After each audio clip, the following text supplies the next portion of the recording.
There could be situations where it could be unworkable. The board never raised that until after this litigation commenced. When they announced the withdrawal, they said it was because every student needed to read the inclusivity books. When they produced documents in response to an open records request, there was no mention of it not being workable. When parents met with the superintendents, this is in the Hisham Garti declaration at JA 44. The reason given there was inclusivity. There was no mention of administrability until the litigation's been filed. And even then, all the board was able to come up with was an argument that in one instance, in one school, there were dozens of students who opted out, where if the average school size in Montgomery County is 700 students across at least a dozen classrooms, you're talking maybe one student per classroom. That hardly compares with the 1 in 8 students who are opted out for individual education programs. 15% of students in Montgomery County who are taking English for speakers of a second language. The board's own opt-outs that are required from the same instruction required by state law to be opted out when the same books are read in health class. Counsel, that wasn't the basis of the circuits, the district court or the circuit court's denial of preliminary injunction. They never reached the issue of whether or not there was disruption or what the motive was for taking away the opt-out. What they decided was that there wasn't coercion here, that there was mere exposure.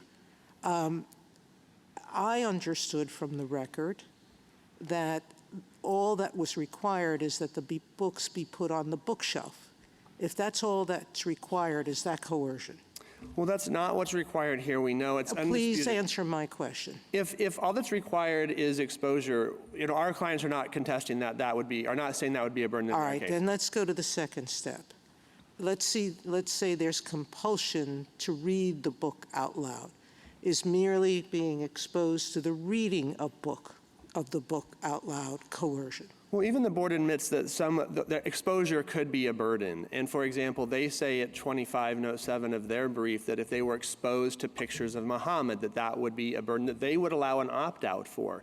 And certainly whether there's a burden will always depend. Let's go back. Is it generally that the mere exposure, haven't we made very clear that the mere exposure to things that you object to is not coercion?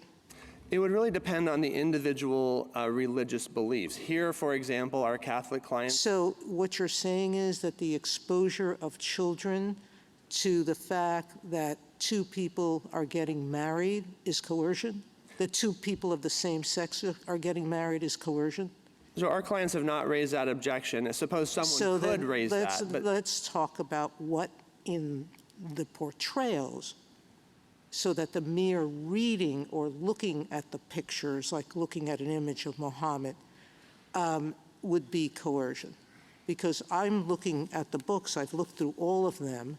They have 2 men, little Bobby's wedding, where they're getting married. One is black and one is white in this rendition of the book. I had one with mice. The 2 male mice looked identical to me. Is looking at 2 men getting married, is that the religious objection? Again, it would depend on the individual beliefs of the clients. For example, many parents would object to their child being exposed to something like pornography or extreme violence. It would vary. We're not going there. So, Mr. Baxter, I'm sorry. I'm sorry, let me just finish this. Sure. One. So,